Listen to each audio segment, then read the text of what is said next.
Good evening, everybody here at RPG Limit Break, and welcome to Week 5 of the Fabul Gauntlet. My name is Nightdew, and here with my co-commentators, Bahamut X. How you doing tonight? Oh, pretty good. How about yourself? I'm doing kind of actually great here. We're actually commentating one of the more hype matches here of the week here. We've got moonblazewolf versus Project Dia. Both of these runners 3-1. The only losses they've taken are to members of our Penguinator and Rivers, I believe there. But two extremely skilled runners and an extremely hype match we're going to see today. I see we have some not yet objectives there before the actual objectives here. It doesn't look like we got Yang as a starting character. Not sure what the second one is yet. What are you hoping for tonight, Bahamut? Well, it depends on if we want to be nice to them or be evil to them. Because Yang doesn't really start out very much, so what would be a good fun start would be probably like a Porm or an Edward. That'd be a good start. What do you think? I mean, I'm one of those people. I am actually in the. I'm in the Penguinator camp here. I actually love that starting Yang. There's a little bit kind of interesting you can do with him there. Cecil with Valor deals already. Yeah, that would be fun. In terms of that, though, like I said, these two runners are fighting for one thing. The person who wins this match is absolutely guaranteed at 4-1, is absolutely guaranteed in the brackets, while the other one does have to possibly enter a play-in match due to strength of schedule here. We're not sure on that one just yet on where that cutoff is going to be until all the matches are run for this week here. So actually quite a bit on the line tonight, and we are off here. Yeah, no pressure to them. No pressure whatsoever. Here we go. There's your Edward. Some flavor of Mylon, and a holy sword that's kind of like a little bit of plastic, but can be upgraded. So there we are. That's an adamant and a Cecil. There's Excalibur right there. Absolutely. I do believe that this group is going to require a little bit more looting here as we get to our objectives here.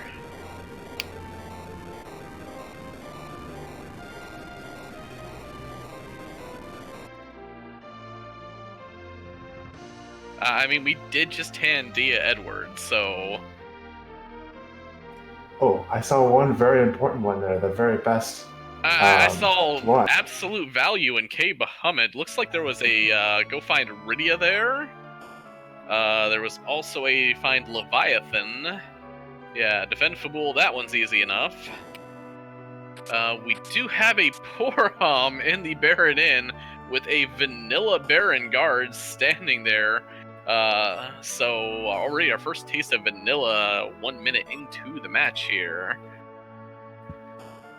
So Rydia and Sid, they are going to find them both. So that Sylph they found in the Baron Inn actually could pay out pretty big if they find her early. Indeed, because especially I know there was a Porm there, but if she's hidden behind, say, Wyvern or something like that, having Sylph and Rydia could be very helpful early on for him. We do have Soma Drops and Star Veils in the Baron shop there. And moonblazewolf immediately sells that Odin to pick up some of those Star Veils there. But both of these are probably looking for some item-based form of offense or a dancing dagger here. That's a vampire. That's not terrible. Yeah, vampire is a nice little quick DPS for our boss. I just learned that recently, how valuable vampires can be early game if you don't have much damage in your character. Oh, absolutely there. And we did actually see the dancing dagger in the Kaipo weapon shop here. And also, Dia did loot out Miss there. It did find the Yang weapon, the Thunderclaw. I hear that's pretty good. At least some people like to hype that one up there. We also do see a Fusoya in the bed. I saw that too, very briefly.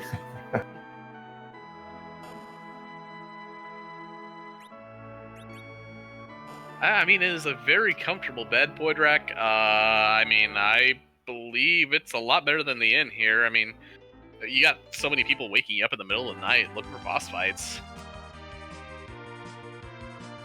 And we do have to find the Leviathan. So we'll see if either of these fighters will check those first two spots to see if Leviathan is here. Yeah, while D-Mist isn't too bad, that Octomem spot with about 3,000 HP and a lot of speed is deceptively annoying there, and can give parties like this quite a few problems here. And looks like Dia is going for the extra character. I like that play a little bit better, but I'm always been kind of a Hobbs first player as it is, especially with this team here. May as well see if you can get a little bit of added firepower, especially if you get like a Sid or a Quack Kid or somebody else sitting right up there. Oh, much so. It kind of depends who I start with, but definitely with the Young and the Edward. Sorry, I'd agree. I would go for the third character. That's not very much DPS to take on the first boss here that blazes. That's Rubicant, and that's Tella. So yeah, we're gonna have a little bit of did get a Blizzard there. Great item to throw with Yang there as it goes on the hit points there. Easily finishes him off there. Gets his exit mage. Gets her exit mage, my apologies. And is off to loot the rest of Ordeals here. Well, apparently not. Or not. Usually when I have exit, I tend to check the chest, because if I don't have exit, then I won't. But I do like Tella, because we did see what was in the shop, the solo drop, so we can get Medio if we want. We absolutely can here. We do have Bahamut in Antlion. Gonna be a fairly free boss of that Dancing Dagger around. Should have no problem making the DPS check here. Not even needing to drop a Star Veil or two.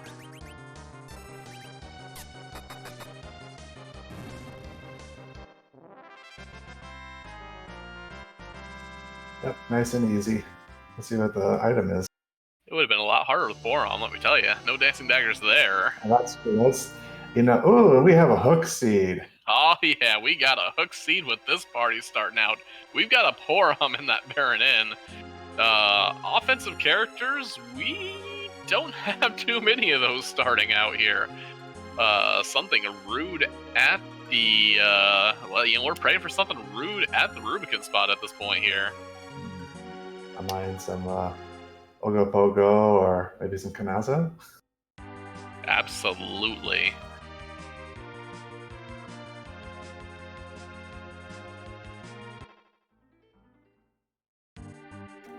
Both of them did actually go through these checks without hitting Dam Stand, so we do not know what is the loot there. True, we do have the Cave Evelyn character. Could solve a lot of problems there. Very much it could be a Cecil or an Edge. I think Edge can be there, right? Yeah, the only places Edge and Fusoya cannot be are the two initial spots that are open, which is Mount Hobbs and the Baron Inn. Otherwise, they are fair game anywhere else. Gotcha, and that would be really nice since, we're a little short on melee DPS. Yeah, Young will get there, but it takes a little bit. Yeah, they did find a Strength Ring. They did find a Siren. A lot of people may want to try to save that Siren for, at the very least, an egg. They're not guaranteed just yet anywhere, but... Oh, that's mean, Simbu. I love it. Baigen would also be incredibly rude in that Rubicon spot there. It's true. I don't think I've come across that Baigen in that spot yet, but almost most bosses in that spot aren't easy. Unfortunately, the dream of Dark Knight Cecil at King Queen Evelyn is dead, as he was in the waterfall the entire time. Oh. We can't get them all sometimes. Moonblade is going to be greeted by his old man here at the top of Hobbs. As both players more or less just retrace the steps of each other at the beginning here. And a little bit of crisscrossing going on.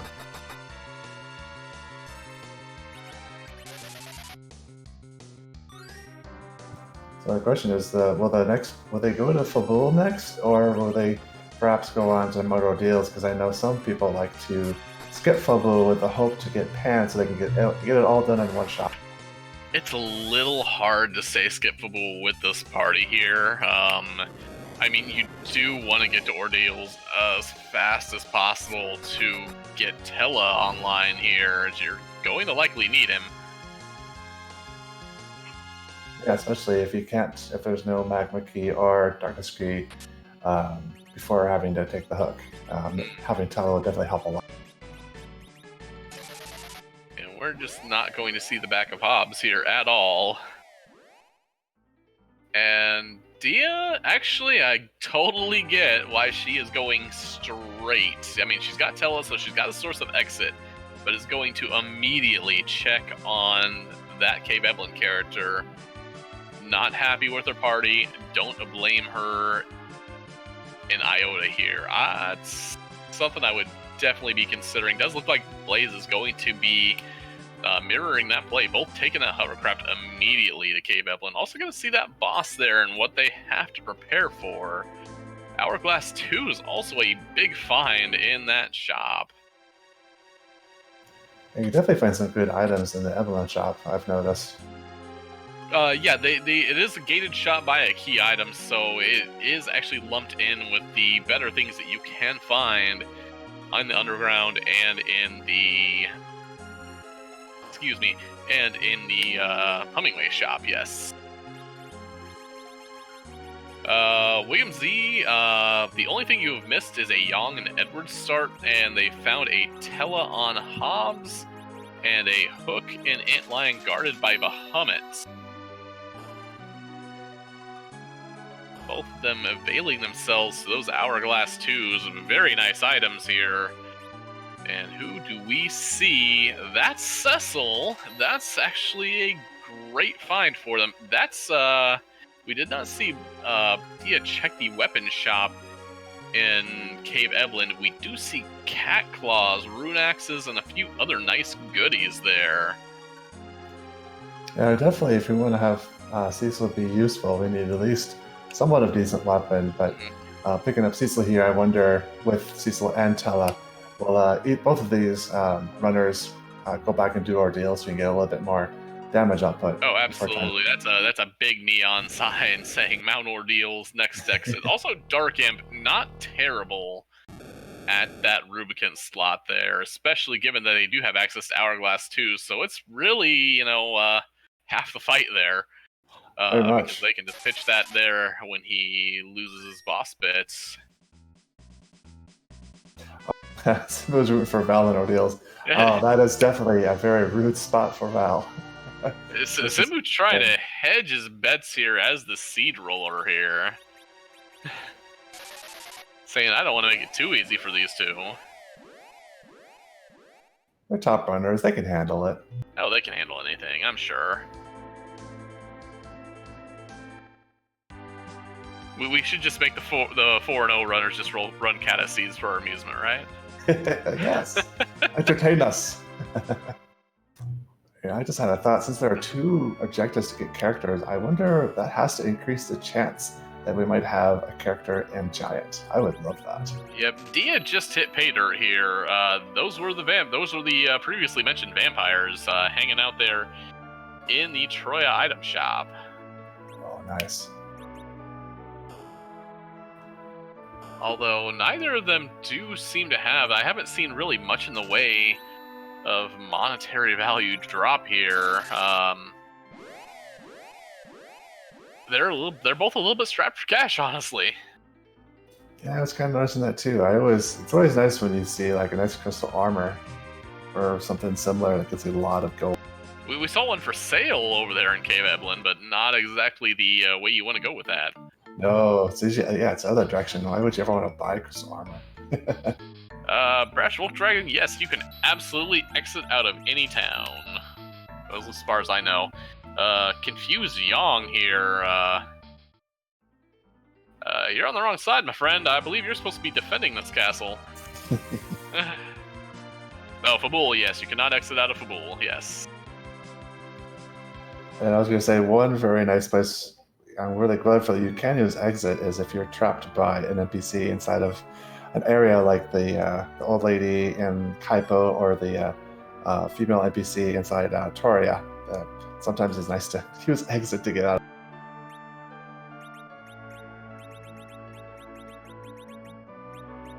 Another big piece of tech there. Did find a Gungnir. Oh yeah, that was in the Kaipo pod actually.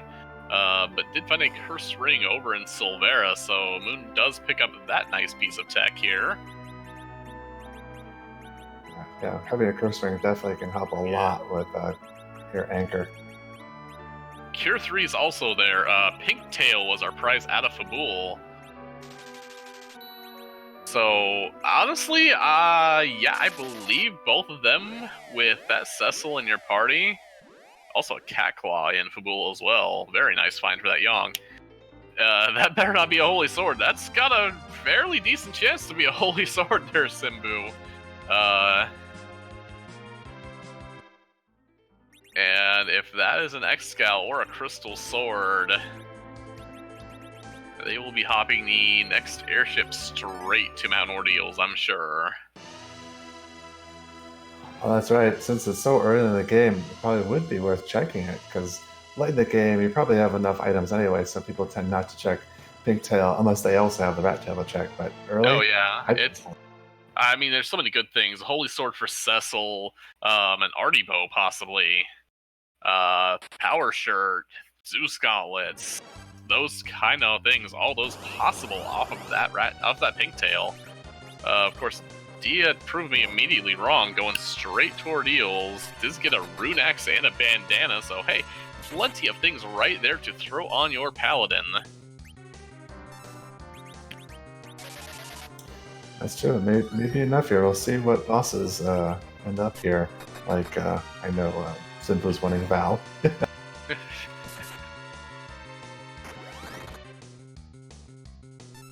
Well, you know, we have found our... I mean, she could be here because we totally have found one of our ways to the underground, so Val could totally be blocking anything here. Oh, what if Val was blocking Rubicant? If Val's blocking Rubicant, that means there's a Magma Key out there somewhere. Oh, true. Val can't block that spot, can she? No, not the underground there. Unfortunately, that's Dr. Luge. That is the opposite of mean right there, as the Mylon spot has next to nothing for physical attack. And that's really all the good doctor and Balnab there do. Yeah, for most places, Dr. Luge is pretty free.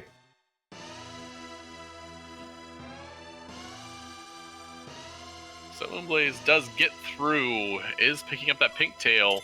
Would like to see actually what is on that Pink Tail there. But now the real fight, if you can call it that. Dia takes Dr. Luge out before he's able to transform. Now, one thing I did see, Dia did skip the pot in what we'll affectionately call the Fabul bar there. That was a ninja shirt, and while we don't honestly really need to... Oh, hey, there's your Baigen.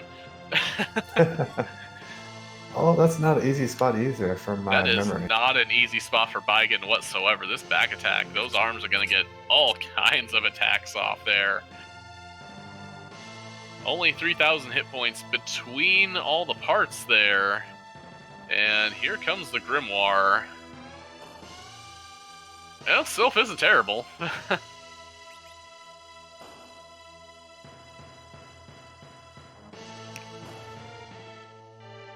And Yang actually doing pretty good damage there with that power command there. If they can stay away from punching Yang a bunch, should be able to get through this here. Yeah, I do like the power command, because I know there are some bosses that have a counter and to like fizzle attacks and stuff like power can get through that. So it's nice to have that kind of ability. Oh yeah, a lot of those there with only just counter the fight command, things like power, Rose's aim, great things like that, and you can just get around all kinds of stuff like that. Dia having no problem whatsoever with this Baigon here. Alas, Baigon, it was not your time at King Queen Evelyn.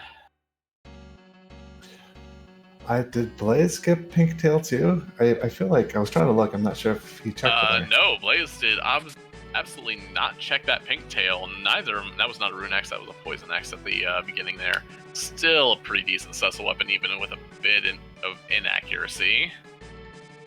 But here we go. Here's the Crystal Room. Let's see what item it is. As a defense sword. Oh my, that is not progression, but that is an absolute great hit there. That defense sword is going to go really well with your paladin. I love to see that as a commentator, though. A free boss in an utterly free position. As a runner, this is not good because it's an easy boss, and like you said, so it's disappointing to see a boss like this here. You'd rather have something more difficult at this spot. Dia saying, no time for you to kill yourselves. Get out of my way. Vampire coming out. Dancing daggers coming out.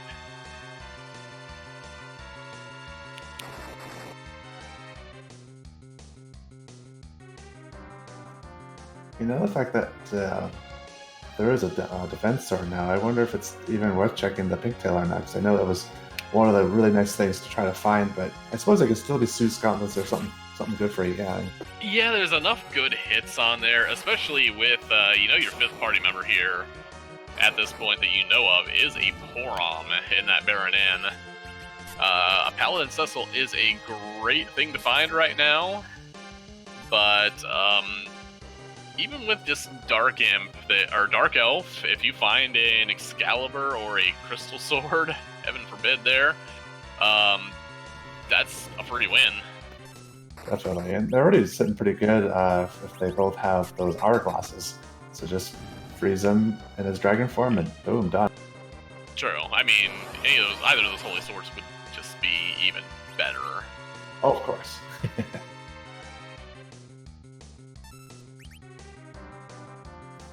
Dio's gonna do some more shopping, looks like. Does have that poison axe to sell there with cabins and silk webs there in Mysidia. Does not sell the poison axe there. That is the greatest use of rune axes and poison axes I like, is because they are worth piles of money. Well, as long as you have a better sword, definitely the money is good. But since he has the defense sword, it's definitely worth selling now. Simba, we did actually find cursed rings for sale in... Well, Dia has not yet, but in Silvera, we did find them for sale.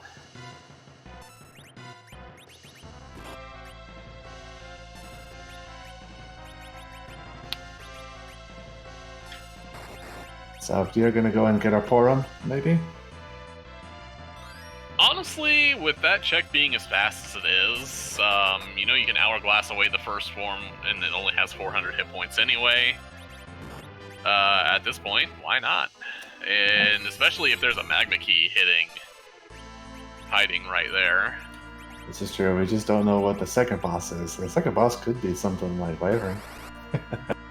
It could. Well, I mean, Wyvern there isn't terrible either there. I'm pretty sure both will be able to get a run buffer off to get that Star Veil there. So here's our vanilla Baron Guards here. Is this even randomized, Simbu?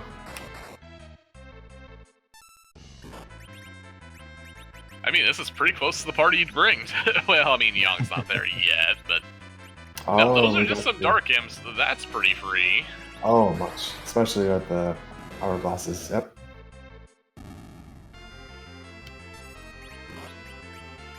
Didn't realize Wyverns, because I've come across Phaser in that first spot. That first spot could be nasty, but I didn't realize that second spot wasn't as... Yep, out goes the hourglass. Tella misses the stone because Tella. Cause Tella. I know everybody loves to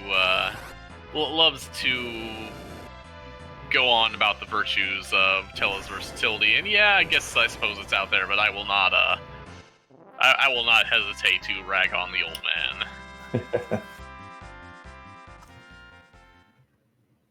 He has uses for a couple things, but Anyway, down go the Dark Imps. Here comes the item and their White Mage. There's an Earth Crystal. Now, here's the question. Do you chase it?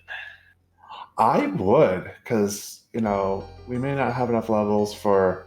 Well, you probably could do Hook right now, because we saw what at least one of the bosses are when we go down the Hook. But we do have to find Rydia and Sid, and Leviathan, so there's a lot of checks to process there. True, they do have 2 characters to find. They're in Rydia and Sid. So with 2 characters to find, chasing the Earth Crystal probably going to come up in some kind of objective value, and that is exactly where Dia is going right now, it looks like. And to be honest, with the amount of money they don't really have in this seed, I might be chasing that treasury right now as well. Oh yeah, if it's at a good spot, I love checking these because it's a ton of treasure chests. Yeah. Simbu, yes, also I am seeing odd flashes every once in a while.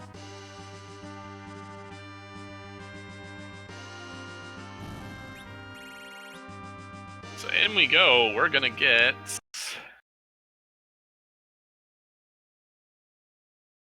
Dragoon Gauntlets, a Dragon Whip, and Ogre Axe, and that's about it, honestly. That was a fairly lackluster treasury, to be completely honest.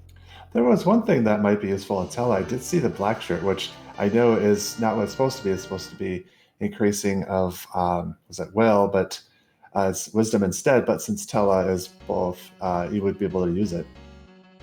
Mm-hmm. That is true there. So Dia's on her way to the Tower of Zot. Does Blaze follow suit, or does Blaze chase that hook there? I think for excitement, I think I'd like to have him take hook, because I think we had a good enough characters to probably do it. And yeah, I just love Divergence. Oh, definitely. Me too. That's what I was trying to say.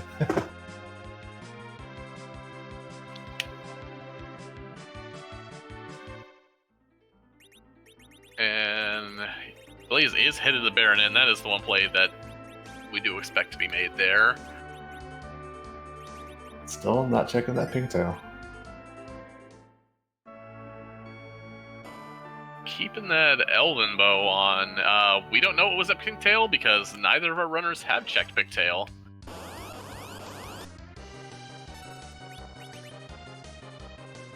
Meanwhile, as Blaze pulls the guards, here comes a Mom Bomb.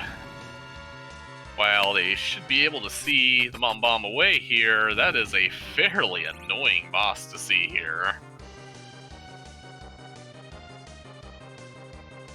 And does punch Porham in the back row for, 170 of the 110 hit points she has right there.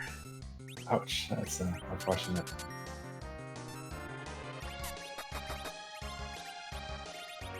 It's like Blaze is taking care of the Dark Imps over there.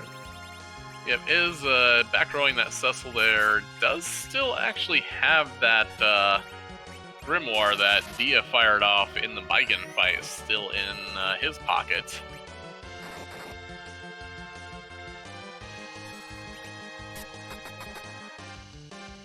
Is also keeping that Cecil unberserked, I'm guessing for, with that blink coming out, cover strats.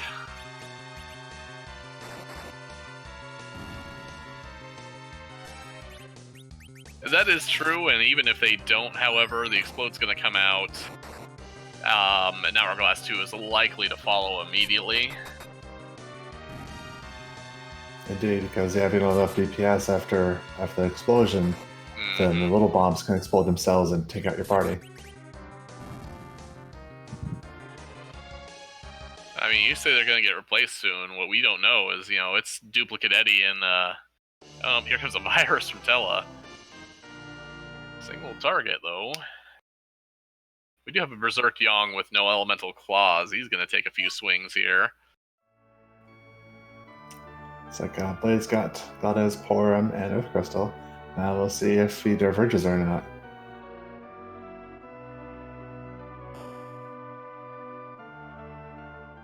With only 3 bombs remaining, is going to survive multiple explosions if it gets to that point here. Yeah, definitely smart to use that virus on all the enemies in case they do explode. They'll be exploding for less damage at least. Yeah, I believe that Dia really wants that Porum to survive. Porum did survive the fight. There gets 5,000 XP. There's 6 levels. There's a couple halfway decent spells there. Well, you know, Porum got that life potion, and to her credit, she says, I'm okay. I don't need your cover, Charity. Did not get down on one knee there. Said, I'm fine. I got 30 hit points. That's plenty, right? Oh, of course. Meanwhile, so we've got an evil wall at the Golbez spot. Great information for our runners. That is a quack kid.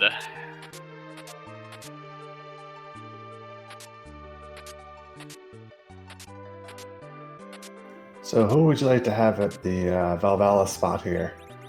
Who would I like to have? Well, you know, honestly, I'd like that Mom Bomb spot. There is a superior white mage. Yes, I said it. Hey, I prefer Rosa too, but if you can't have Rosa, Porum is a good second place. Yeah, I mean, even better. I mean, hey, we're in the Tower of Zod already. Guess who's getting our exit spell? That's also very true, and again, something that's not randomized. Who would like in the Valvolus spots? We'll say Valvolus for the moon. We don't need her here yet. We got a freebie with Water Hag. An absolute freebie there. And not too bad, you know, because our levels aren't really that high yet, so it's probably welcomed by Dia, I'm sure. Yeah, Anna, you're slightly late here. Edward, he's walking out the other exit of the tower right now. You might be able to catch him.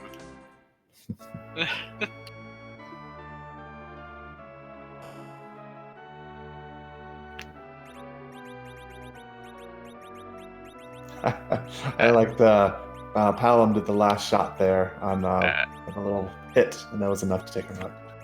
The 9 HP Arg.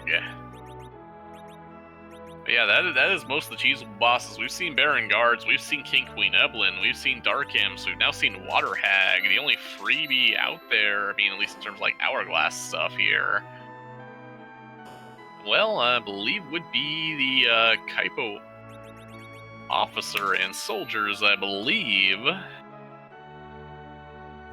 Well, technically, if you have enough hourglasses, Fabul Gauntlet could still be. Yeah, I mean, Simbu, don't worry, you're just getting the freebies out of the way. The, as Gilgamesh would say, the real battle begins later.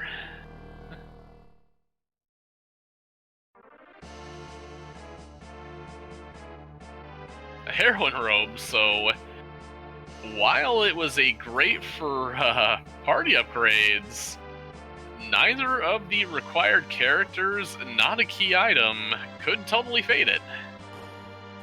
Oh, so looks like Cook is inevitable, and I think Dia's gonna go check the Pinktail now. I love it. I would love to see this here, even. I mean, part of me is just saying, if this is a crystal sword, and your opponent doesn't check it, you are really ahead here. Nice. Excalibur. Oh, and it is a holy sword. That's an Excalibur. That's some value. And hey, you know what? If you pick up Kane, you've got his best weapon in standby. Yeah, very much so. That was a very good pickup. I would have also liked Stardew, or not Stardew. Sorry, Stardust Rod would have been a great pickup for Palom too. Yeah, there weren't many things that it could have been, which would have been a complete miss at that point with this party they now have. Yeah, it was just anything goes for that Pinktail. You'll love to see that Excalibur with that Cecil. You would have loved to see it maybe a little bit earlier, but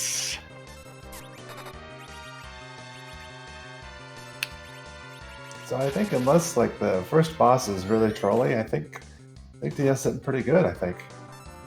Well, I mean, what we're just really hoping for at this point, I mean, we're just kind of hoping for nothing super trolly there because we need to save it. Honestly, we just need something like an antline or something, because that spot is fast and it hits hard. Just get something that, just get something punchy. Oh yes, that sounds good to me too.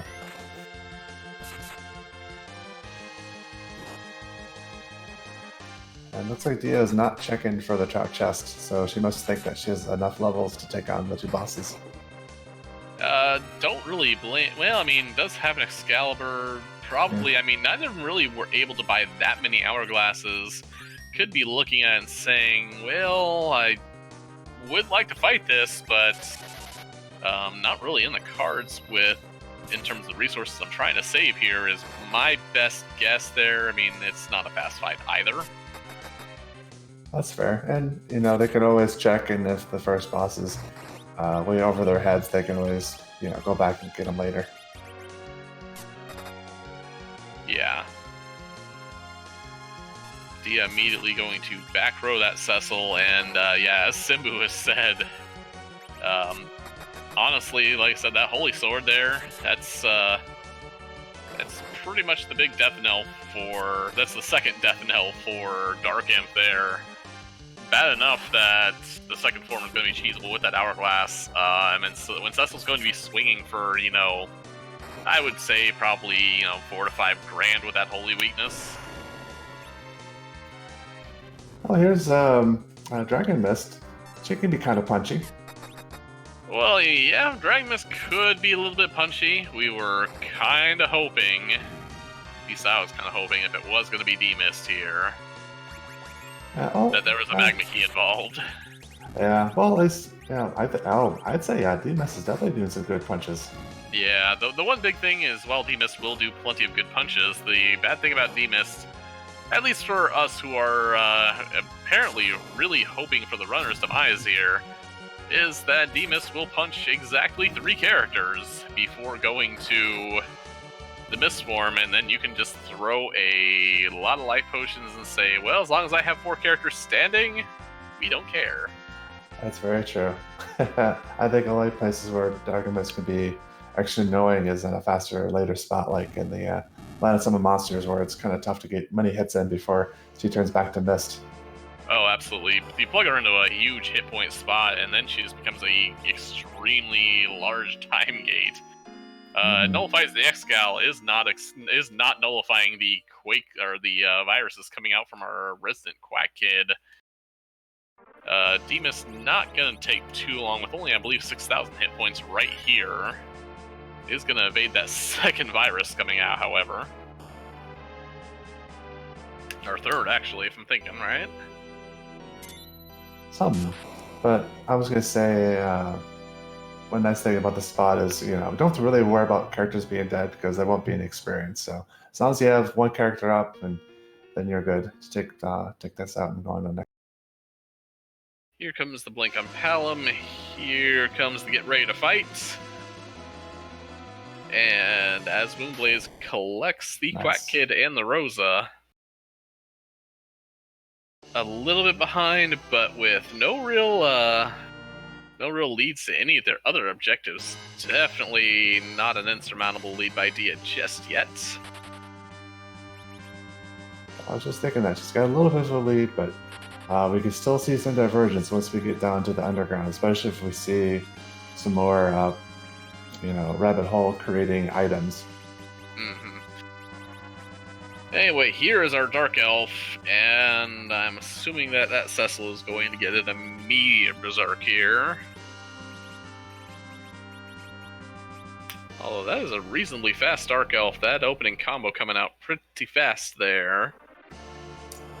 Indeed. I know, even with the Holy Star, you gotta still get past this first phase, and if Dark Elf is fast, you know, he does the cycle of the weak and the pig, and it can be annoying until you get him into the dragon form.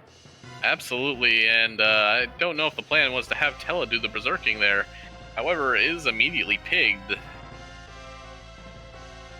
However, that triple elemental isn't doing all that much here. Need Cecil to do some more poking on Delcroft here to get him to change. Yep. And Dark Elf saying, no, I would not like a Berserk Paladin hitting me in the face, immediately repeating Tella saying, I'm good.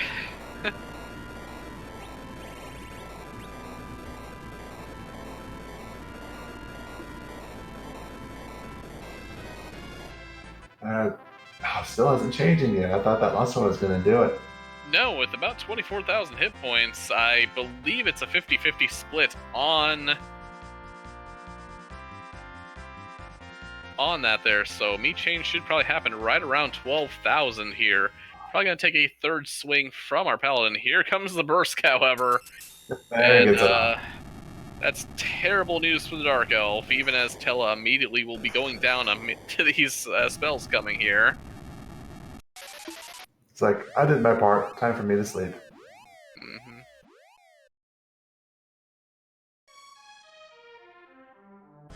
Casual 7,500 damage.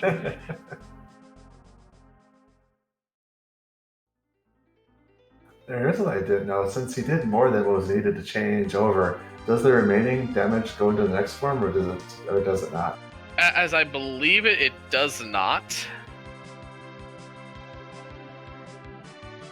It kind of had me a little bit worried there as she was taking that second hit there.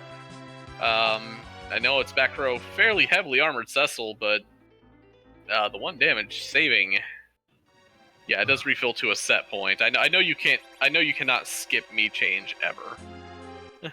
Right. Yeah, that's definitely true. I knew that for sure. But yeah, Dia just barely getting by. Nicely done. Yep, Blaze getting the great news of a Holy Sword in the Pinktail area as Dia clears her way into the underground here. And at 40 minutes, and those are dolls right there, but at 40 minutes, especially with an with a Tower of Zot clear, that is exceptionally speedy getting to the underground right there. Indeed. So we'll see. Is Dia going to go straight for the Summon Monsters Tower, or go to Dwarf Castle, or do some shopping? Or even like Keyless Tower? I don't see Keyless Tower. With two bosses and a character, I actually like the Dwarf Castle play here. That's true. However, we do have free items in the Land of Summons. Probably want to check out those bosses. Might even go checking shops, saying, hey, we've got a Holy Sword, we've got a few Hourglasses, could just smash a few eggs. Not a whole bunch, but... Oh, speaking of, there's some sirens. Immediately paid off, saying, well, I've got this, there goes the Gungnir, there goes the Heroine Robe, Dia about to tell this shopkeep, shut up and take all of my money. Buying 20 sirens. Ooh, 20, wow. I wonder if she can do most of her branding now, because that's a lot of sirens. Meanwhile, Blaze does pick up that Mad Ogre's chest here.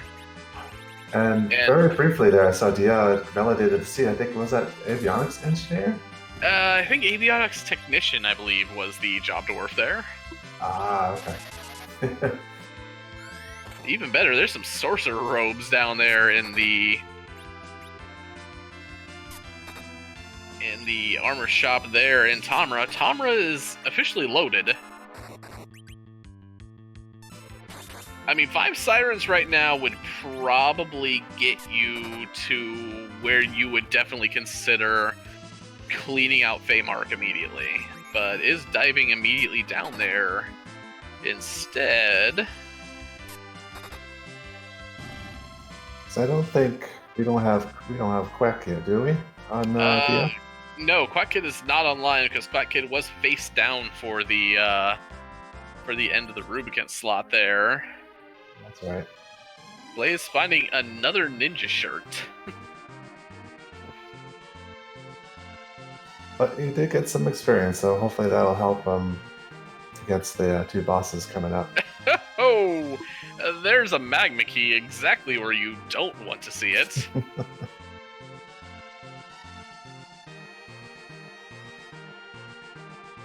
Alright, at least it counts towards the 10 key items to get bonus XP later. Oh, it totally does, but it's one of those things where it's like, man, I just got down here and there's nothing good. However, those are coffins. Those are kind of nice. However, Nice. most of the boss slots that those would work on have kind of passed our runners by as well. That's true. Not many free one spots or free ones left.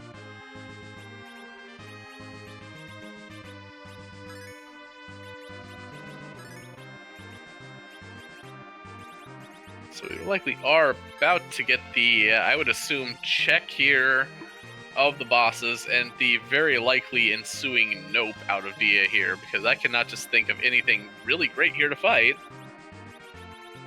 That's Antlion and a Lunar Sparkle. Okay, we're gonna poke the Lunar Sparkle just to see what it is. That's Wyvern. It's Wyvern.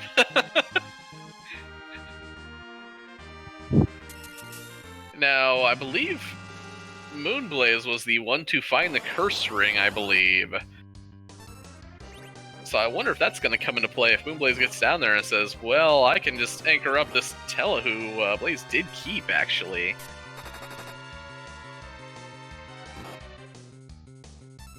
I think what would be most troll. I think probably would want the Darkness Pistol to be behind Wyvern, don't we?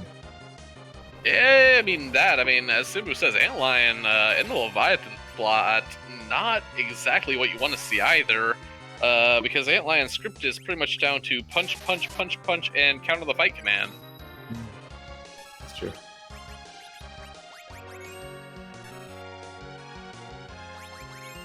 Yeah, I mentioned that the curse ring was in the shops, but I don't think either of our runners bought one, did they? I believe Blaze did actually pick up one curse ring. I did see one of our runners did indeed buy the curse ring, and I do believe it was moonblazewolf. That might be really great then when he gets on underground. Yeah, we are gonna. Looks like Dia's going straight probably to turn in both the Mist Dragon checks and Sheila 1 here, I'm going to guess. Yep, going straight to Mist. Did not forget.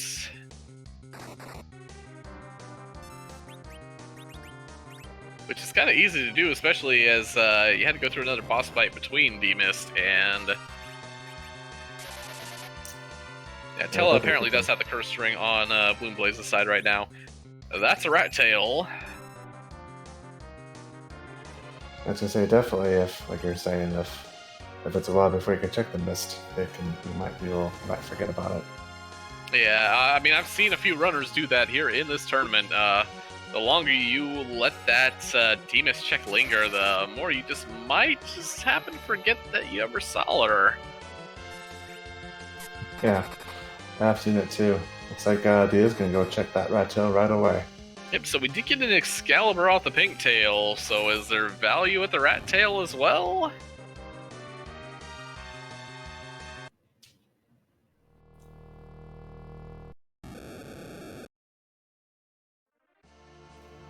And we have a Baron key. So that's another key item and character check. I mean, with knowing so many character checks as it is, that Baron key is probably going to pretty quick check there itself. Is going to give us the Sheila 1 check, and I actually like the...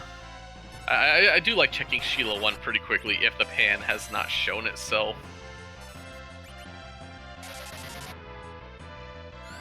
I've started to do that too, especially if you can line it up with other things, above ground, so you're not running around too much.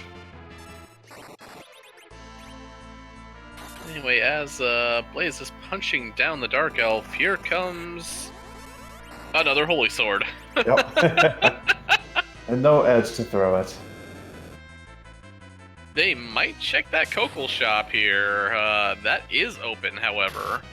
That's true. You can see some very nice, powerful items there. And have we discovered our duplicate character yet? No, not at all. So we could have 2 Cecils. That's possible. Yeah, true. Dark Elf proving at least, while not the hardest of boss fights, proving to have a good amount of intelligence here. Artificially, at least.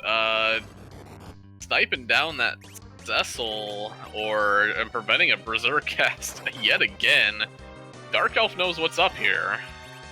Unfortunately, me change and the Hourglass being queued is not a great not great for our Dark Elf, as it's going to be curtains for Dark Elf very soon here.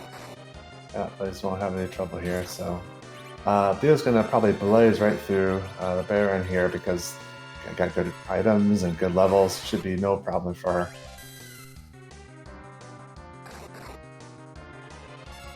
Is remembering to turn his Tela face down, however, don't want any of that pesky experience points hitting your old man. Indeed, especially if we're gonna have him as a anchor, and even if she didn't buy a curse ring, she probably did see the shop, so she could buy one later, and Tela could become a very good anchor as long as you don't level him too much. Now, down goes Dark Elf. Moonblaze is into the underground here at about 4830 here. And meanwhile, we're going to get our check on which Mylon this is here that was Grievous back at the beginning of Baron Castle. Trina, we haven't found anything really immensely rude. Feymark would be the purse with a Antlion in the Leviathan spot and Wyvern hanging out in the exceptionally speedy Asura spot. But that's roughly about it. Yeah, I would agree with that. We got we do have Millen 1 here, which Millen 1 is generally pretty easy, except for maybe a couple spots, but probably just places that we would do a lot of physical damage. Otherwise, Yeah. it's pretty. Another reminder that Dia's Quack Kid is still not online yet. That's true. With Quack, that would make this a lot easier.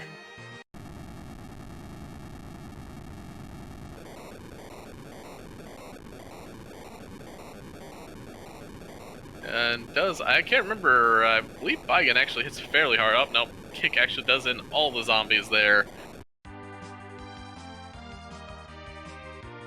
After Mylon goes down first, that's definitely interesting.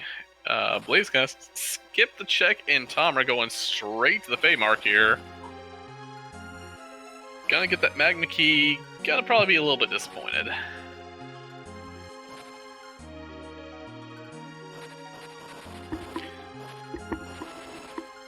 You got the Mega Sisters at the Baron King spot here. I don't know if this should be too much of a problem. I don't think I'll buy much or mute daggers. Oh no, with only about 4,000 hit points between them here. Rip one, possibly somewhere else. Yeah, you're saying it there. Yeah, the Mega Sisters are not very threatening here. Although showing a little bit of that AI is definitely on point here. They see Pal, I'm queuing up that virus, the back sister there. They're saying no, we don't want any part of that. Get that out of here. Not much HP, but they can still do a lot of magic damage. So, not somewhat free, but not super free.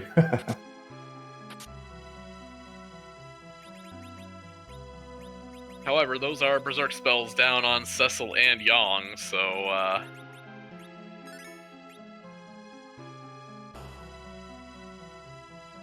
unfortunately for Dia, that just means Quack Kid is going to stay offline for that's a little bit longer here. I was about to say that, you beat me to it. There's our Rydia. There's an objective there. There's our Rydia. Unfortunately, much as I do like the Rydia, there goes the punt. I do not objectively blame Dia. I'm shaking my fists behind my computer screen right now. Yeah, I like Rydia too. If I can, if the opportunity is correct, I like to keep her if I can.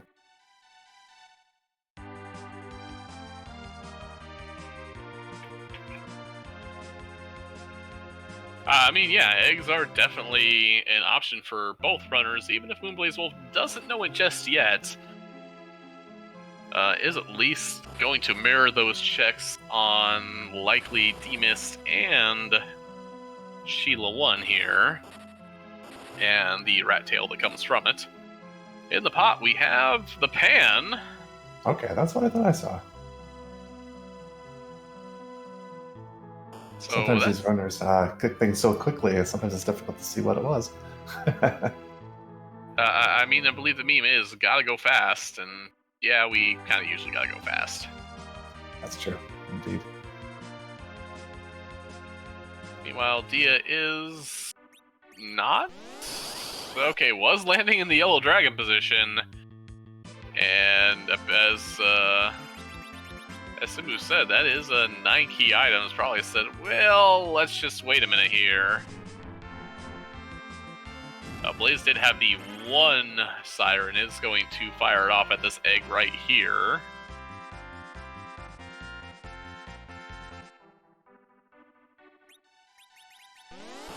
Darkness on its own would be a very likely go mode.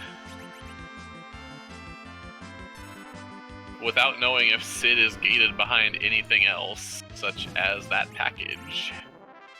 Or Leviathan is gated behind a Luca key or a tower key.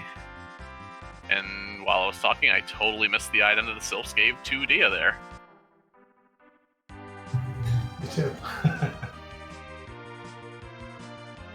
A ribbon, thank you, chat. The ribbon definitely has good uses. I believe the ribbon can stop. Can help with bosses like Golbez to prevent them from being paralyzed. Oh, up pops.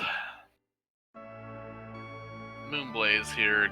Gonna get the information here about the rat tail going into the Baron key. Dwarf Castle has not been checked yet. That's a tower key off of the pan on Sheila 2. 10 key items. Could be time to make some omelets. Might not go completely overboard just yet.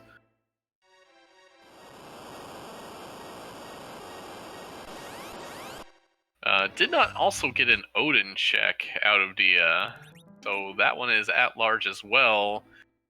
We also had not seen the Vanilla Demus up to that point. Moonblaze giving us the information that CPU, that slog will not be required. Dia, meanwhile, is taking her 10 key items and saying, yes, it is now time to scramble omelets.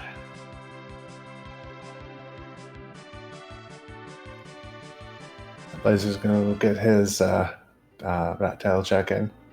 Let's see what he does next after that. Now, we do know he does need to follow that Baron key. That's right. Because of, well, possibly. I mean, the duplicate could be Rydia. She could be elsewhere. Sure, and you could still go. We haven't done the Dwarf Castle. You could go down there, but my guess is, Baron key is probably the most logical next place. It really is, yeah. Definitely gonna get a little bit more than that Quack. Quack Kid gonna get online. Quack Kid's probably gonna be at least, yep, there's a tier 3 kid as well right there. Nice. It does kind of seem like, for the most part, Blaze is falling behind Dia on checks, isn't he? Yeah, there has not really been almost any divergence at all here, which is actually going to be favoring Dia with her lead at this point. Blaze getting the news about, hey, there's another holy sword if you really want one.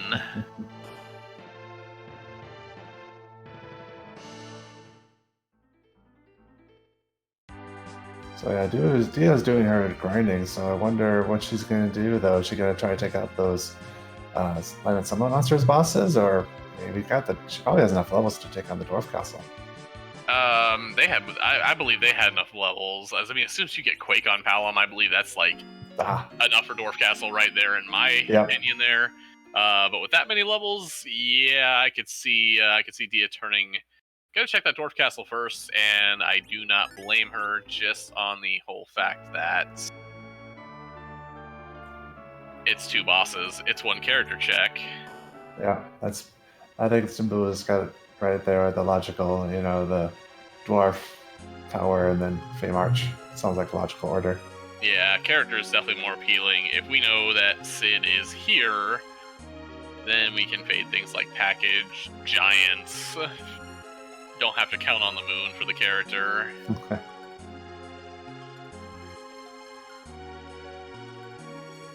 I'm still hoping for Sid behind Giant. That'd be fun to see.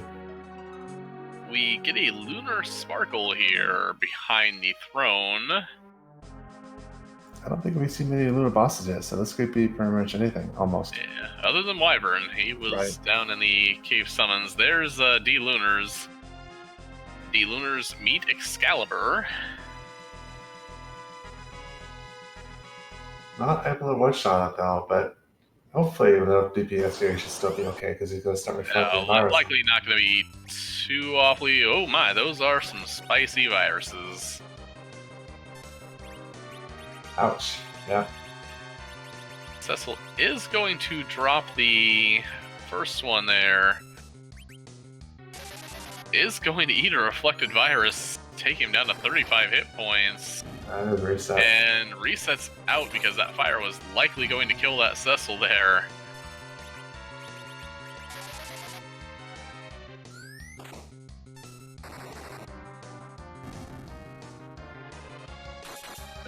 Could have there. I mean, I can't say I haven't suffered to fairly similar hubris myself in that exact spot.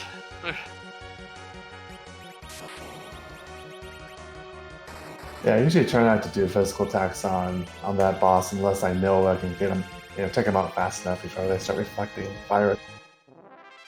Meanwhile, Oh My Body over on Blaze's side here as round 2 for the D-Lunars comes here.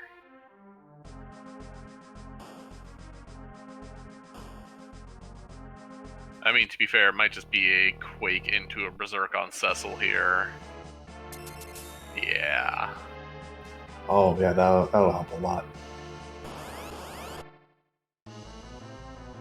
That percentile damage going a little strong here as Dia did not heal the full here. Another fire will probably wipe out Rosa and Yang if it gets to that point.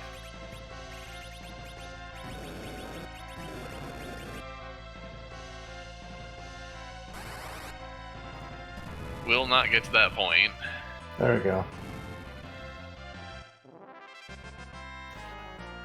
Even though the next spot doesn't have much HP, it is the wall, so hopefully Dia has enough HP to take out the wall here. Cecil should be plenty for that one there. Moonblaze does pick up his Rydia, getting that objective complete.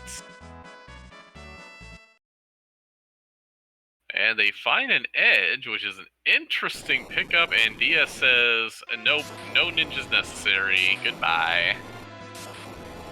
And to be entirely fair, do not blame her. This party's got definitely more than enough in the tank. If I would have replaced anyone, it might have actually been the Quack Kid at that point, and going for Trizerker on Zeromus, but your mileage may vary on that one. Yeah, player's preference there. It does, however, also mean we do know what's behind the Sand Rubies, so we are down to, I believe, 3 character checks left. One on the Moon, one on the Giant, one in the package. Is there one that you're rooting for? Well, I mean, we're always rooting for the Giant. I mean, oh, okay, you're with me. But we're rooting for that in the Giant, and we're rooting for Kainatsu at Elements. Oh, yeah, that would be beautiful. And have it would be even better if Leviathan was that package. It would be nice. So you have to have the double whammy there. Will Dia be a lady of the people and give us the music everybody wants to hear? Nope, that's Tower Heat Check. That's most logical. Yeah, it really is.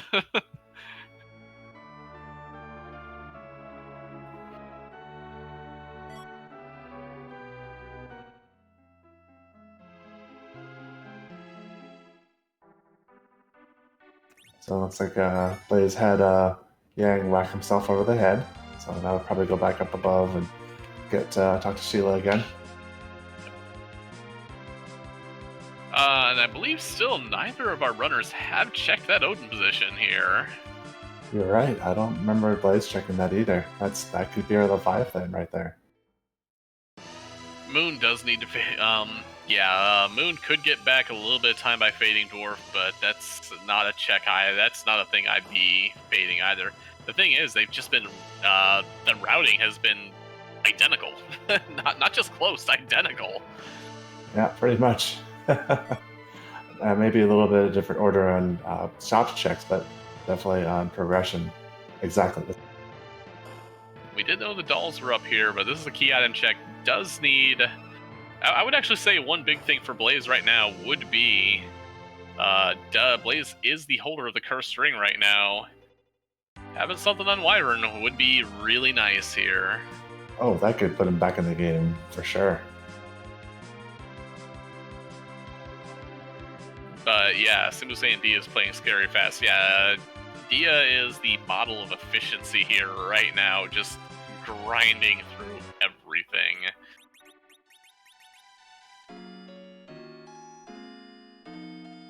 I noticed Dia is not. Oh, I suppose Quaco might be able to take them all out at once. I was thinking about Hourglass, but okay, not needed. Yeah, it is hovering over that lit bolt with Cecil there. I mean, there's the pass, but if you're on Team Dia, no rest for you here. We can rest when we're done. I'm noticing that she doesn't really rest her characters that often, does she? No, the only bad thing right here would be, let's say, if that did get the pass there, I would be a little bit afraid with this party, just in case there's a Lunar Sparkle that's Ogopogo behind this, because a double big wave would wipe the party at this point in time. And, I mean, I know 15 minutes in the past does throw a couple Cure 2s. Oh my, there's Leviathan Tower Key necessary! We are a Sid hunt away from, at the very least, no mode here. Thankfully, Cecil has high enough HP left to be able to take out Leviathan in one shot. Palam's hanging around too, he's fine. Also, because I did not say it before, thank you, Natara, for the raid. And welcome to this match here. Yes. Hi, Natara.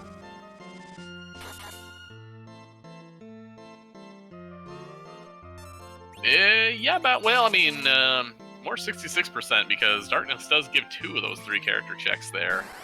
The question is, if you are Dia, and this does turn out to be the Darkness Crystal immediately on the Tower Key, and Sid is not on the Lunar Throne, do you roll into the Giant immediately? Man, that's difficult because, you know, they're getting a whole full moon bosses that could drop the package. But if you do the giant, you know, there is a character check, but you could also get some levels by taking out the bosses. So that's kind of a tough call.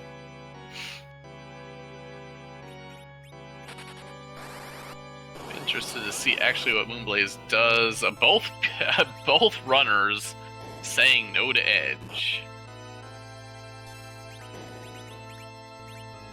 Oh man, there is darkness. There's Total darkness value. crystal. Here comes possible verification here.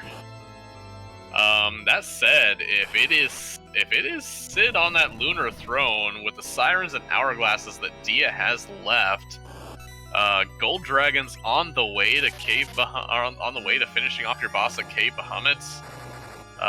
That's gonna be utterly scary, honestly.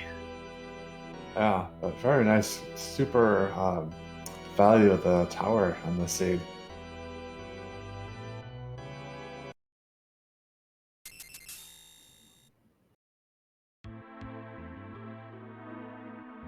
Well, I'm still hoping for a non-Sid at the moon because we want giant. Oh, absolutely. There, we want more race. Honestly, I mean, you know, I can't really say Dia, you're going too fast, but she's going really fast. What can we slow her down? And yeah, Runner's Tossing Edge, I have not seen anything for that edge there. Nah, I don't even think I've seen like longs, middle swords. I don't even think I've seen a Mage Masher.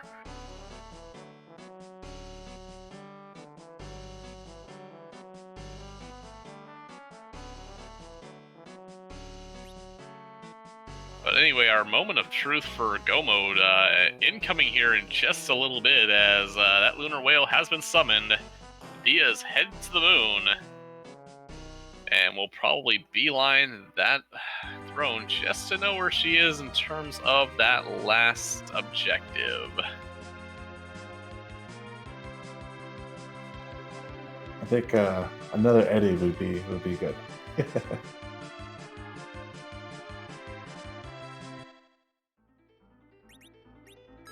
True, we don't have our duplicate yet, and here we go. That's a Dragoon, that's not Sid. More importantly, look where Moonblaze is heading. Ah, Blaze is gonna give us some music. Nice. So he's gonna be our true winner because he's checking the music. Now, I love the play from a commentary standpoint. However, Blaze really needs this to be a package with Sid behind it for this to really pay off. Oh man, that would be amazing. It is the longest of shots, you might think, but that's what Blaze needs right now. Maybe he's thinking that. I mean, it is a play that people aren't usually going to check music, especially when there's other more logical places to go. I mean, Blaze still does not have the news about Leviathan being inside of the tower either, so I mean, this is a boss and a key item check for him. That's true. Meanwhile, we are seeing those sirens go out. Hourglass hitting there. And this will probably be Dia's final grind.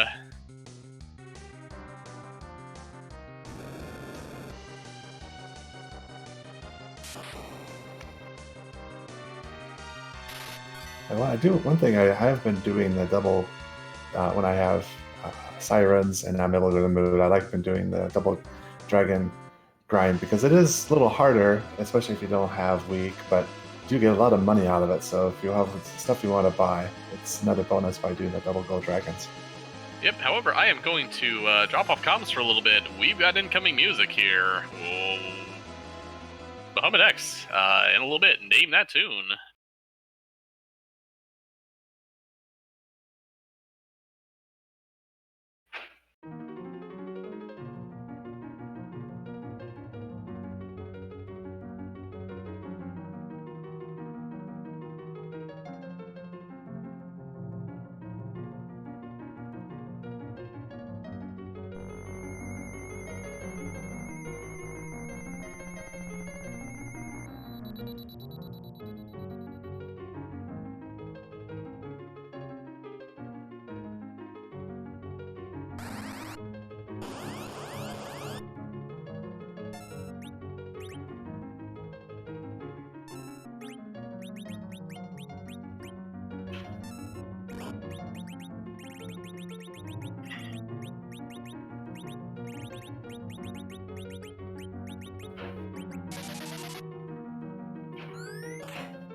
Meanwhile, I think Young just punched out the music box with that hit there. That was 8,000 something. Nice. And the tune was Lufia 2 Battle Theme, which, man, I love Lufia as a game and beautiful music, so that was a treat. Unfortunately, only a spoon in the back there. Meanwhile, Dia is making her value check over here at Cave Bahamut. Getting both Star Veils off here, and gonna be bouncing. Oh, I did not like. Oh, Rosa knows white already here. That's what I get for looking away while that grind was going on here. It's okay, us too. We love listening to music. Meanwhile, Blaze also doing a smart thing. If we didn't know where Leviathan was. With this Odin check coming up, unfortunately, only putting him further and further behind.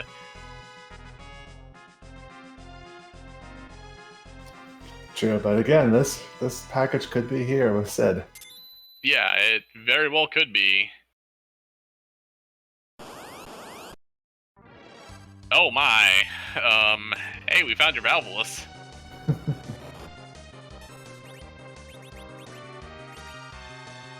Well, there was a cane on the moon, although I know Blaze doesn't have the Darkness Crystal yet, though. And I believe both of them actually both sold off that Gungnir that was found earlier in the seed. Hmm.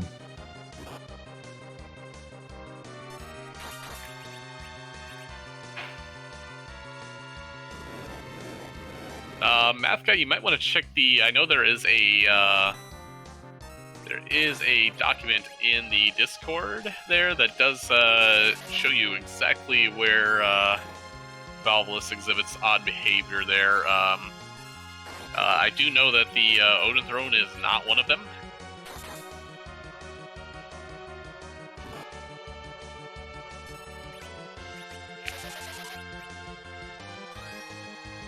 Yeah, there is a doc there. I know Invenerable, I believe, made the so you ran into Valvulus sheet there, I believe.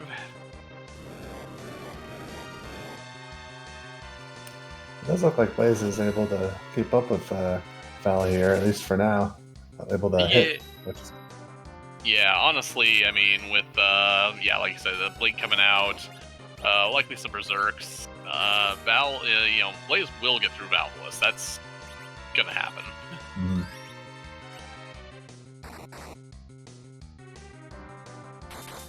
Meanwhile, it'll take it a little bit to work Asura down here.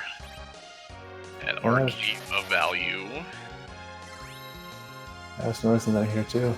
But that was a nice reflective Cure 3 from Asura onto Palom there. Yep. There's the Quake. Down goes Asura. Up comes 70,000 XP and a Meteo for our Quack Kid. So we do get our objective. We get a Protect Ring. So the question is, where is our Sid?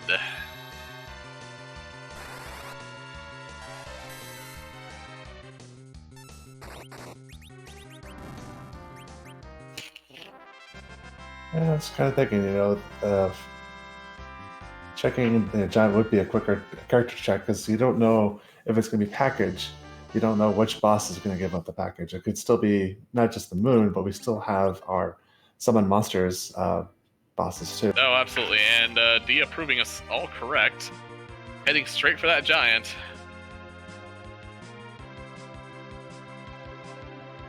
And I did not see what came out of that Odin spot, only that chat is saying Blaze immediately reset out of it. Well, now he's going to take on Lower Babel and get back onto the trail of Dia here. Oh, it was a ninja sword for the ninja that they unceremoniously kicked to the curb, and we don't get to say that for Edge very often, so, you know, hey, let's just, I mean, so the good thing is, I mean, if it is Sid in here, I mean, Dia has already done a grind. Dia will have more of a grind here in just a little bit, because the giant bosses are pretty much 2 of the 3 best XP boss slots in the game. Yeah, I mean, Blaze has got to be rooting for Sid to be behind the package, and for Sid not to be, for it to be somewhere on the moon. Mm. Which, you know, we're saying, you know, Blaze is like way behind here, and here's the thing. I mean, 10 key items, 11 key items, I believe, hour 16. It's not like Blaze is going slow here. That is the furthest from the truth there. That's true. It does seem like he's behind a lot, especially if he does get back on Dio's path. But if he breaks away, all right, Simbu, you are banned from rolling seeds now. Oh. Come on, Sid. You know, I thought you were supposed to do these evil seeds. This isn't evil at all.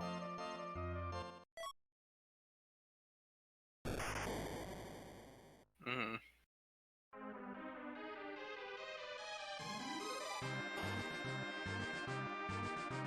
You can tell here that Dia does not care for XP at all. Doesn't even throw a life glitch onto the officer there as the coffin comes out.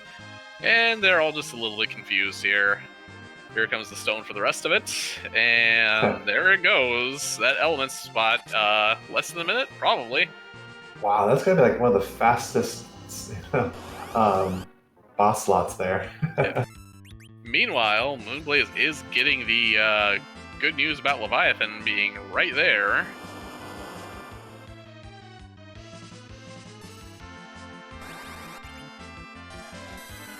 Normally I would go and save in between those bosses, but with that first boss being so free, I would skip on saving too. Yeah, say Pale Dim doesn't exactly, does hit a little hard there. But does not have a whole lot of HP there, and with Cecil with Dragoon gear there, Cecil took a whole 52 damage, as opposed to about the 2400 that Rosa took there.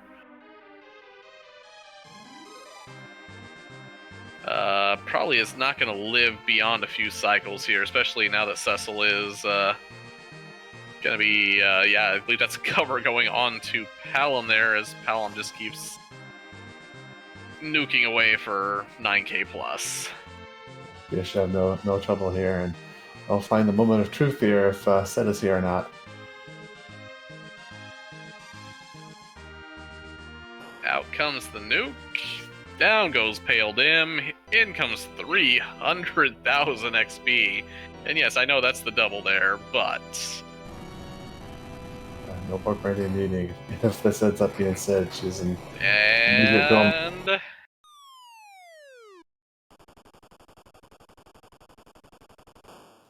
Oh, there he is, the man of the hour. We have our engineer. And at 1 hour, 19 minutes, and 33 seconds, Dia has entered Go mode. And she even had the pass, so she can go right to the Troya and go and take on Z. Yeah, Sid has built himself quite the giant there. Enterprise wasn't enough, apparently.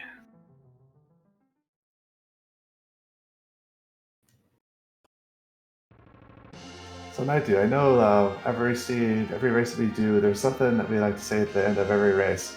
What is it that we like to say? You mean the most important question in Free Enterprise today? Correct. All right, I'm seeing the flags coming out. We haven't even used the pass. No restraint whatsoever. But the question doesn't get to Beg asked. Beg asked, whose butt are we going to kick tonight?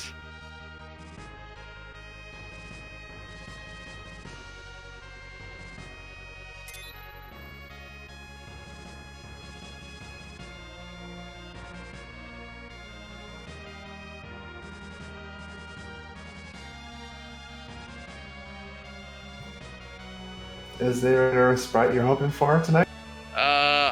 There are a lot of sprites I love here, but there's one that I've seen personally on a seed that I rolled offline and have not seen out here in the wild. But my favorite one still here is the Mana Goddess from Legend of Mana, aptly titled Vanimus, and I would like to actually see her pop up once out here. I don't think I've seen that myself. I would like to see that now too.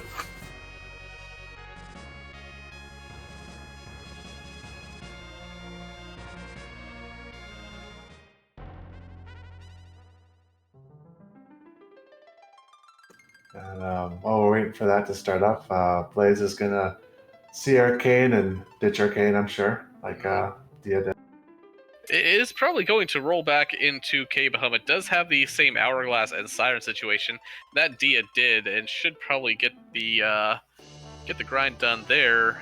Meanwhile, out comes the Crystal, giving Tellus something to do before that Big Bang comes out. However, I believe that's Rose with 2800, Yang with 5200. This is kind of not going to be a good day for Zoromas here. You don't even have to nerf them. The Big Bang.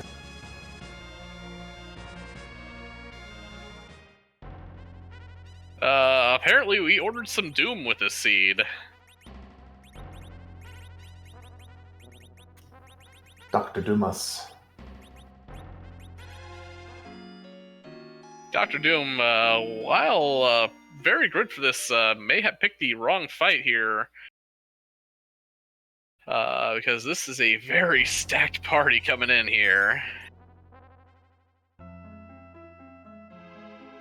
Very, very aptly placed nuke on Yang there. He's like, that's easy. I can take a nuke. Y'all can take another one and probably the ensuing Big Bang and still be upright.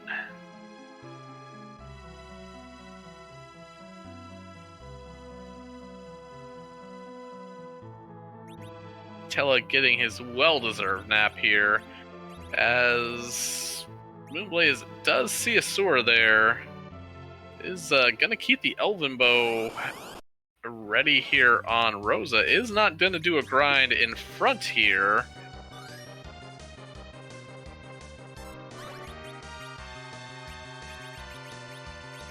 And I mean, Asura still does kind of hit a little hard in this position. And that's true, unless he just wants to do reflect strats, but that's kind of harder to do. I don't think, Pelham isn't really high level. Yeah, that really isn't.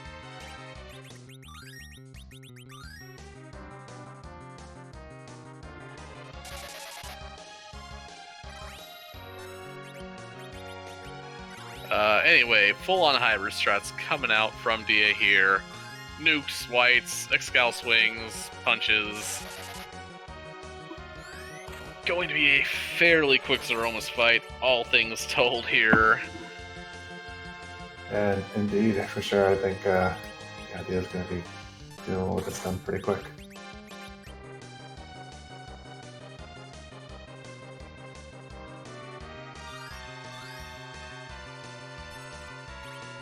Anyway, all this is really saying to me is, assuming I make it to the brackets here, Dia is one player I do not want to face. There's rocks already. Oh man.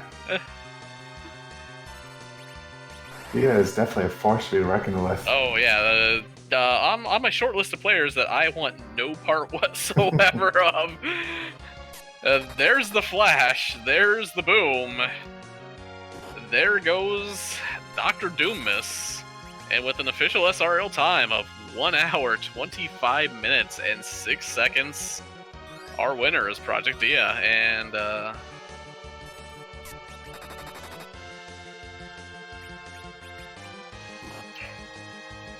we're going to get the Dia for an interview. And there she is, our winner, and absolute destroyer of this seed, Project Dia. GG. GG, Dia. Thank you. Yeah. Normally, this is the point where usually I'm in commentary and I go back and I'm just looking for that one questionable decision that a runner made. I don't have any of those right now. So I'm just gonna jump straight ahead to what did you really think of that seed? Honestly, I felt it was a little too easy for a simple seed. Getting those sirens so early, and honestly, Edward was kind of carrying the early game as well with the dancing tagger. So I honestly didn't feel there was anything tough about this seed overall. No, especially we saw most of the early game bosses being really free. Even Dark Elf really was probably one of the best, especially that Excalibur. We were both as soon as that Pinktail, well, they don't really have much. Maybe they had to pick that up there. Both of you did end up doing it right before you did dive underground there. And Excal Cecil, even as much as Dark Elf tried to stop both of you from getting that Cecil online, just mowed through it. And, you two, and to be fair, Moonblaze, you two are basically playing a mirror match for most of the seed up until roughly the tower check. Okay. Yeah, I felt tower was just the right play there, just due to density at that point. Because I think it was I had the Urn spot available, but that's kind of hard. And I just left Baron. and I was already underground with my grind, so tower just seemed to be the best thing to do at that point. Yeah, in skipping that Odin spot, you didn't miss much. Just, Valvolus guarding a ninja sword. Oh, okay. Something great to. But yeah, I mean, we're looking at Simbu here. We're like, okay, what rudeness have you cooked up for us in the Giant? Wait, that's the last free boss in the set in the Kaipo guards. Especially even after you did the grind, you're like, well, I don't even need to life glitch these guys. I have so many levels already. But yeah, it was just, yeah, I mean, what else can we honestly say other than you absolutely destroyed that seed? I mean, just well played. Thank you. And I think with the 125 finish, I think that keeps my Swiss average under an hour 20 minutes.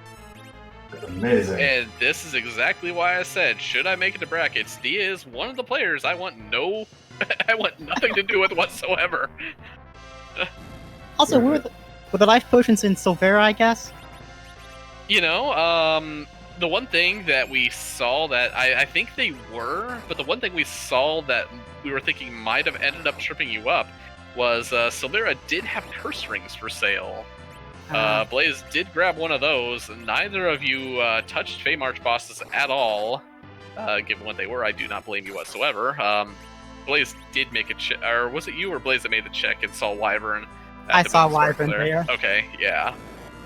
She's like, well, not going back here for a while. Yeah, absolutely, and yeah, I mean, I kind of get you on that one there, because I remember the last one I ran, I never found life potions either, and when I'm doing Gold Dragons, I'm down to, I look like I've got 5 left. I'm like, well, wait a minute here. I should have more of these. I know I didn't have 5 potions, and that's something that's been happening in my bracket teas as well, is just not finding them in my early shopping. So I'm kind of used to just going on 5 potions, and with white mages, it doesn't really bother me too much. There are some seeds where I'll seek them out, just depending on the team, but with this team, I didn't really feel a need to. I felt kind of just geared up and ready to go the whole time. Yeah, we were saying something. I mean, Edward Young starts well, there's no offense here until, the Dancing Dagger, the Q Vampires, and all you need. Pretty much. Yeah, pretty much said everything I was going to say. It's, early on there wasn't much DPS, but it wasn't very long into it that you got a lot of weapons at your disposal. And I just want to say that looking forward to seeing you and a lot of other players in the brackets. You are definitely a force to be reckoned with. Looking forward. I can't wait for the bracket. Yep. I really like the change in the flag set. I think it's gonna make a lot of the good runners shine a bit more, just based on the limitations. So I'm really excited for that. Absolutely, and another congratulations here with that win. You are guaranteed a spot in the bracket stages. Blaze will likely have a great strength of schedule, may be able to avoid that play-in match, but we will definitely see moonblazewolf at least one more one more match here, as 3-2 is guaranteed at the least a play-in match here. But you can kick back and relax for a week and watch everybody else, possibly myself included, fight for your all amusement. Should be fun to just kind of sit back, watch the play-in match. I reckon that's going to be a really good race, so can't wait to see it. Absolutely. Any other thoughts? Not too much, just Penguinator. I want to run back. That was an amazing match too. Yes, it was. So I'm ready to kind of get in and kind of make some people upset. I mean, after your placing here, I don't think it'd really be upsetting too many people. A lot of, yeah, you've definitely shown your skill here. And we do have Moonblaze is at Pale Dim. Gonna be getting the news of the Sid here in just a little bit. Gonna be probably on cruise control to Zeromus right after that. And no divergence whatsoever in your parties as well. Yeah, both of you kept the Palamyong, Tella, Cecil, and Rosa here. Yeah, I did notice you as Blaze did also did a nope to the edge, which was understandable, but it's funny when it happens sometimes. Normally you would keep an edge, but not in that case. Yeah, I mean, I get it. There were no ninja weapons all seed except for the Mirasama movie you saw behind Valvolus. So I mean,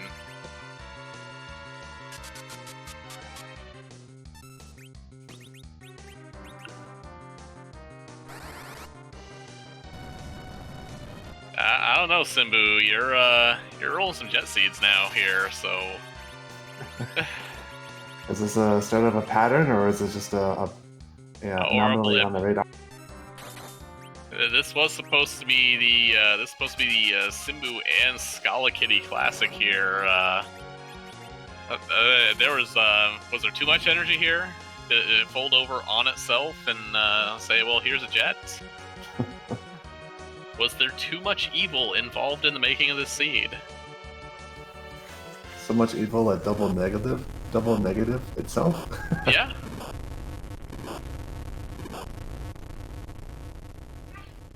Anyway, down goes Pale Dim. Here comes Sid. And at 1 hour, 33 minutes, and 51 seconds, moonblazewolf has entered Go mode himself.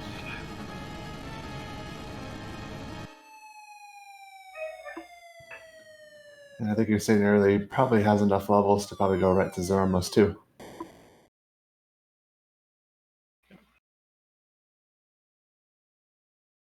Yeah, looking at that XP before the whole thing, I mean, well, let's put it this way: 300,000 on that CPU slot. Unless you're coming there with absolutely nothing, generally should put you immediately there, so to speak. Oh, definitely. And yeah, even still, since he is Go mode, that's still, I would say, still pretty close of a race here. Only a little over 10 minutes difference by the time he takes Zoramos out here. Yeah, and I just want to stress it even further. Despite the fact that it's 10 minutes here between the two, it's not that Blaze went slow, it's that Dia just absolutely crushed the seed. Yeah, definitely. But Blaze is very good himself. Yes.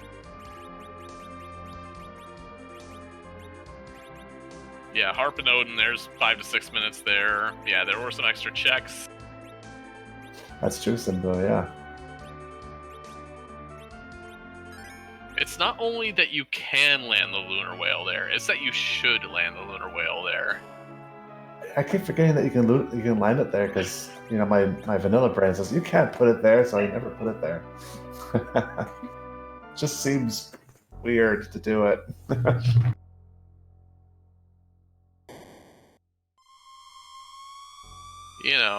It's not only that you should, just park it right above the Troya Castle. You should probably just buzz Baron and Damsian and everywhere else while you're on the way there.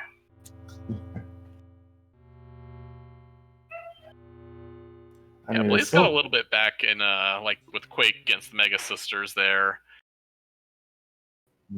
But not really much. But anyway, here comes Doommas here.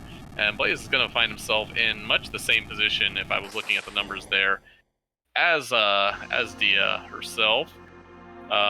Should have no problem whatsoever. Yeah, I agree. I think levels might be a little bit less, but still shouldn't be too much of a problem. I mean, to be fair, when your Rose is pushing, 2,800 hit points, and this one only at 2,400, yeah, this is going to be fine here. Oh, yeah, she's actually higher than I thought, so she probably should have weight and everything, so... Yep, he's got this good. Way back when, back in, 2.0, when 2,400 hit points was the baseline for your white mages, or almost. Showing my age?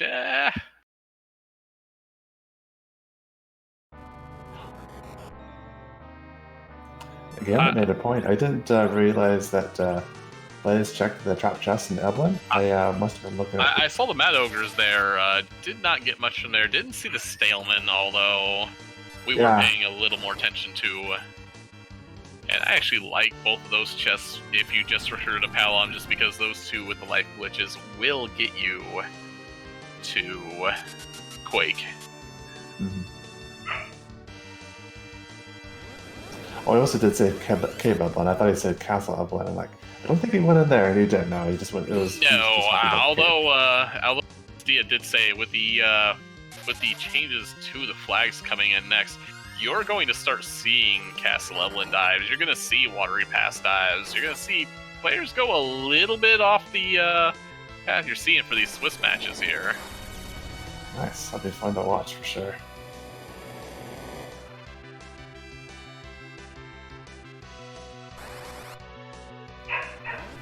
It's like Blaze did nerf the Big Bang there. I think probably has close to enough HP, except for maybe Paladin, but it's nice to go for the nerf if it's easy enough. The major one that I'm referring to, Sheridan, and the changes to the flags is you're going from what we have at the S and the T flags, which are the shops and the treasure flags, respectively, is they're moving from standard to professional. So what you're going to see here is you're going to see a little bit of reduction in quality in normal chests here, but in chests that do have are in dangerous areas, places where there's trap chests, places that are gated, are going to have better loot.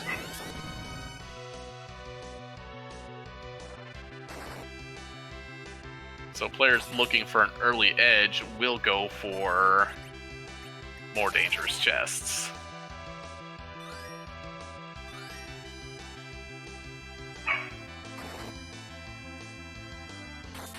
Is that the only change to the bracket flags, or is that pretty much it? To be fair, I will look at them a little bit more. I've been a little bit more worried about after dropping my first two, trying to make sure I get back into the play-ins here. So I haven't really tapped the bracket flags too much. Yeah, 85% no sirens. Shops are going to be fairly nerfed here. White Mage is going to be a little more, and I believe, is that where there are only 7 unique characters, I believe? Interesting. But yeah, that's fair. I haven't looked at the bracket ones myself. Items are 25%, yep. Oh, that's definitely going to make things harder. Yeah. It'll be fun to watch. It's going to be absolute fun to watch. I am waiting for... We got Falling Rocks on Blaze's screen here, so he's about done. Yeah, we've just been glossing over this Roma's fight. I mean, it's...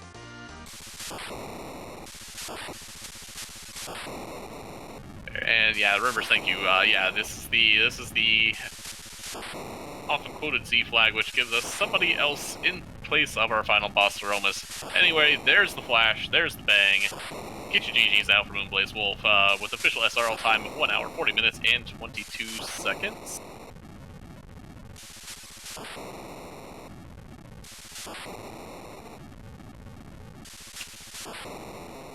And I believe we are joined by moonblazewolf. GG. GG, Blaze. Hey, thank you. If anything, you two played a very similar match up to a point, and I believe it was Dwarf Castle where the divergence happened. Both of you were practically playing a mirror match at that point in time.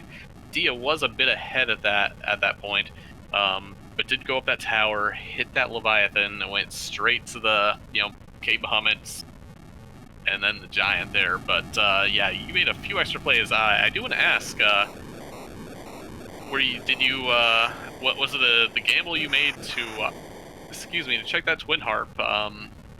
Did you feel behind and just kind of felt like you need to make a play possibly there? I wouldn't say I felt behind, but Dia is an amazing player, and I knew basically once Earth Crystal was nothing on the character front, I knew I had to get Darkness as soon as possible, because Darkness was almost guaranteed to have at least one of the 2 characters that was needed. So I did not do the checks in the most efficient order. I was gambling that Darkness was out of the way, and that was the way that I was going to be able to pull ahead, because I didn't think I could beat Dia. Just the way that seed went, it was very linear to that point. and I did not feel like I could beat Dia unless Darkness was a little bit out of the way, and I was gambling that I was maybe going to find it before she did, and unfortunately I didn't, and that's basically how it went. Yeah, we're not going to ban Simbu from rolling seeds right now, but that yeah, was a little... Simbu, that seed was so easy. Come on, man. He's on notice. Yeah, well, I mean, I'm glad that I'm sure everybody got to just see, a fantastic show and, just like surgical precision taking that seed apart, because it was, as long as you did tower, it was pretty linear. Just get underground, do your character checks, do the high yield, volume check, which was tower at that point once you had tower key. You knew Calbreno was already at the top, so that was free. And then obviously Leviathan was at the tower key spot. So yeah, I was just kind of gambling that the Darkness was off the beaten path, and I was wrong. Yeah, I mean, you two played an extremely clean match between the both of you there. I mean, there were just no mistakes, honestly. Just came down to a few checks and a little bit of gamble, but I mean, other than that, I mean, you both played extremely well. Yeah, I mean, I think the most crushing thing is just the way I was trying to play the seed. Like, everything was basically on progression. So Demist was a check that you needed. It was on the way through the required hook route. Darkness was required to finish the seed. Leviathan was literally the boss that was guarding Darkness. So it just didn't really work out my way in the way I was kind of approaching the seed tonight. But I do want to say, even though Dia was able to pick that seed apart, he still did a really great job. Only behind was about like 12 minutes or so. You're still a really great player. I'm looking forward to seeing both of you in the. Well, I guess Dia is definitely for sure, but I'd say even with the trick schedule, you still have a good shot of making the brackets. I'm looking forward to seeing all of you later. Yeah, thanks. I mean, I'm not like disappointed or unhappy in how I played at all. I feel like I have a pretty good chance of making the brackets straight up on my tiebreakers. So we'll just see what happens. I did kind of feel like I was playing with house money a little bit tonight because I didn't feel like I really needed to win. But I mean, obviously I wanted to get the win, but it did make me want to approach the seed willing to gamble a little bit more against such a good player. So yeah, like, I'm really looking forward to the brackets. If I have to do a play-in match, I feel like I'm playing really well right now, so we'll just see what happens. Yeah, as Rivers said, you are definitely one of the players a lot of people on that bubble want nothing to do with. So if you've made it already, congratulations. If not, I know you're going to give us a hell of a match when it comes to there. Yeah, thanks. I mean, I've got 2 losses. It's to Rivers by about 10 minutes and Dia by about 15 minutes. So I'm feeling pretty good right now. Definitely, I agree with that. Good luck. I hope you congrats if you make it, and then good luck on if you do have to play in. But you definitely have a great strength of schedule, so you're sitting good. Yeah, thanks. And thanks everybody for coming out and doing the restream tonight. Thanks everybody for tuning in, and I appreciate all of the support. And the event's just been going so well. Thanks to everybody who's been helping to organize it and get so many of these good matches on the air for everyone. Absolutely, and we'll definitely hope to see you on this channel again. I know we probably will.